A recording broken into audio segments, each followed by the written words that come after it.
Coucou tout le monde. Alors je vous retrouve aujourd'hui pour une vidéo que j'ai encore jamais faite sur ma chaîne.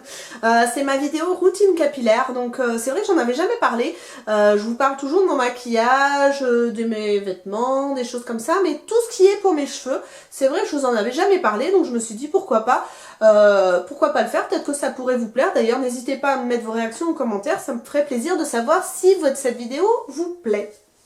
Donc on commence la routine par les shampoings, parce que j'en ai deux.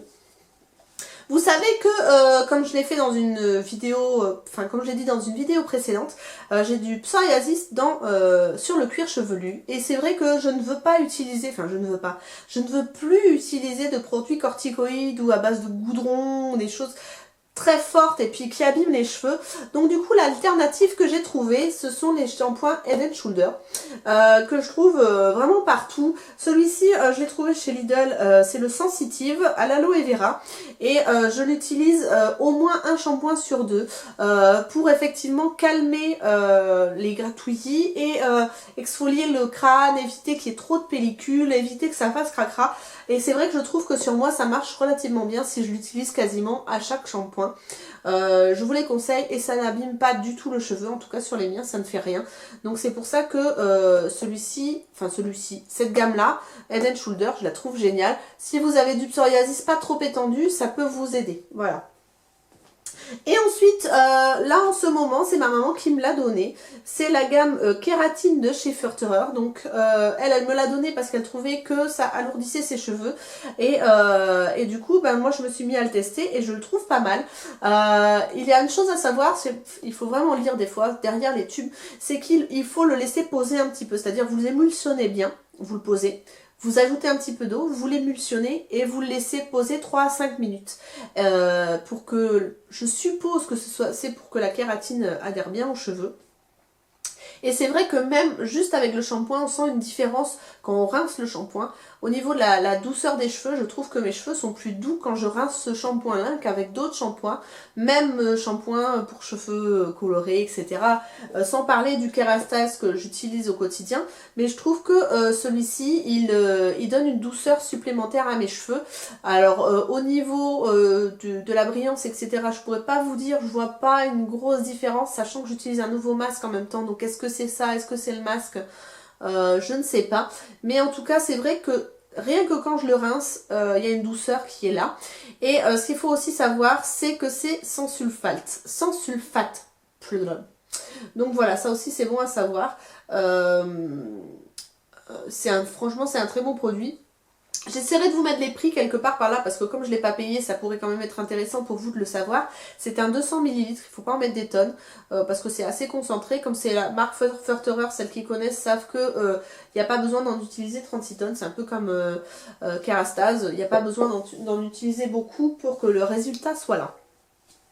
Ensuite, au niveau soin de mes cheveux, en ce moment, j'utilise le masque de chez Eugène Perma que j'ai reçu par Octoly. Et donc, c'est pour les cheveux fragilisés.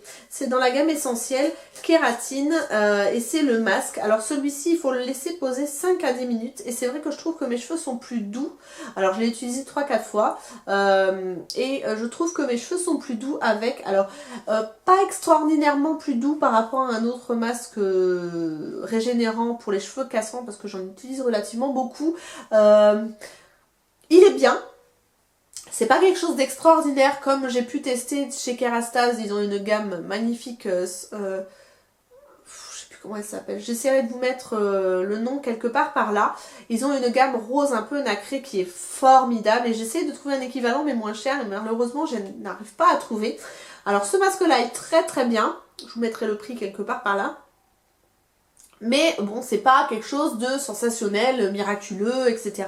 Je pense que c'est un bon entretien pour les cheveux, mais vous attendez pas à un résultat de fou sur vos cheveux, vous attendez pas à avoir une brillance phénoménale, etc. C'est un très bon masque, mais pas miraculeux. Voilà. Ensuite, une fois que j'ai fini de laisser poser mon masque, que j'ai tout bien rincé, je viens pchiter. Alors celui-ci, je le termine. C'est le anti-frisottis et thermoprotecteur à la noix de coco de chez Desert Essence que j'avais commandé sur iHerb il y a super longtemps. Donc il faut que je finisse Donc du coup, j'en ai pas racheté d'autres. Si d'ailleurs vous avez des thermoprotecteurs à me conseiller en spray qui ne se rincent pas et qui n'alourdissent pas les cheveux, n'hésitez pas à me le mettre en commentaire parce que je cherche toujours. Celui-ci n'alourdit pas le cheveu, mais il pue, c'est une horreur. Il sent la noix de coco moisie et je suis désolée. Moi j'ai vraiment du mal à le finir, enfin, c'est pour ça que ça fait longtemps que je l'ai et il en reste encore un bon quart. Donc il n'est pas extraordinaire, mais il pue, c'est une horreur. Donc si vous avez quelque chose de super cheveux bien, je prends. Voilà, n'hésitez pas à me le dire. Et donc une fois que j'ai pchité ça sur mes cheveux, j'attends un tout petit peu qu'ils sèchent à l'air libre et je les sèche au sèche-cheveux, un sèche-cheveux ionique de chez Babyliss, et je passe mes plaques. D'ailleurs je pense que je vais réinvestir dans cette marque là, dans un lisseur Remington avec des plaques en tourmaline. Ça fait au moins 10 ans que je l'ai, il n'a pas bougé, mais moi je voudrais des plaques un tout petit peu plus fine, donc je pense que je vais racheter un lisseur de chez Remington parce que franchement j'ai jamais été déçue. Mes cheveux ne sont pas explosés, ils ne sont pas abîmés. Je ne l'utilise pas tous les jours, je l'utilise tous les shampoings, c'est-à-dire que j'essaie de me laver les cheveux tous les 3-4 jours pour pas qu'ils graissent trop vite. Et d'ailleurs quand ils sont trop gras, je les attache. C'est pour ça que vous me voyez souvent avec les cheveux attachés, parce que je ne supporte pas d'avoir les cheveux détachés et gras, enfin moins poisseux. Même si j'utilise des shampoings secs, j'ai toujours l'impression que mes cheveux sont lourd, gras, poisseux, enfin bon, je ne sais pas. Et c'est vrai que c'est pour ça que je les attache très vite. En général, je les laisse comme ça une journée et après j'attache parce que je veux que ça soit nickel. Et donc, qu'est-ce que je disais? Oui, donc les plaques de chez Remington, elles sont pas chères et elles sont top et elles tiennent le coup. Mais mon lisseur, je vous dis, il a 10 ans, il n'a pas bougé quoi. Enfin, elles sont tout simplement géniales. Cette marque est top. Et je pense que je me rachèterai un lisseur, mais avec les plaques un tout petit peu plus fines pour pouvoir me refaire mes... D'ailleurs, c'est avec celui-là que j'ai fait mes boucles aujourd'hui, en tournant les plaques, mais je voudrais quelque chose d'un peu plus précis, voilà. Et donc une fois que j'ai fait donc soit lisser soit boucler mes cheveux, je passe cette laque là. Alors jusqu'à présent j'avais la fixation très forte et vraiment c'était carton, et celle-là je dois dire qu'elle m'a surprise. C'est la 2 fixation normale, la laque de chez Saint-Algue Sayos, et c'est vrai que je trouve que elle est très bien, et en plus je trouve qu'elles sont vachement bonnes parce que moi les laques d'habitude ça me prend à la gorge, et là pas du tout. Je trouve qu'elles sont très bon. Et tenue 48 heures, je ne sais pas. Pas d'effet carton, je confirme, ça ne cartonne pas, c'est assez léger, c'est facile à enlever avec un coup de brosse, et elles sentent vachement bon. Donc voilà, donc pour ma routine capillaire, rien d'extraordinaire, mais au moins vous savez un petit peu les produits que j'utilise et comment je lave mes cheveux, les combien de temps. Voilà, que rajouter sinon? Je crois que c'est tout. J'utilise pas de produits en particulier sur mes cheveux. J'ai juste un conseil à vous donner. Si vous avez des petites puces comme moi, comme ma fille, qui ont les cheveux qui s'en mêlent hyper rapidement, essayez de trouver le spray biphasé de chez Jacques Desange, rose et transparent.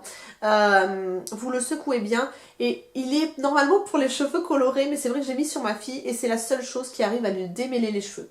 Donc j'essaierai de vous trouver une photo et de vous le mettre là pour que vous voyez le produit que c'est, mais c'est vraiment en secours pour les cheveux emmêlés des petites filles, et il est vraiment génial. Je n'ai jamais trouvé mieux, donc c'était ma petite astuce en plus, en dehors de ma routine capillaire, mais pour parler cheveux, pour parler des cheveux de petits. C'est vrai que des fois on galère à trouver des bons produits, et là en l'occurrence j'ai trouvé ce produit là et c'est vraiment génial pour lui démêler les cheveux, parce que autrement c'est une horreur. Voilà, donc sur ce j'ai fini ma vidéo, je vous fais plein de gros bisous, je vous dis à très bientôt, prenez soin de vous, ciao.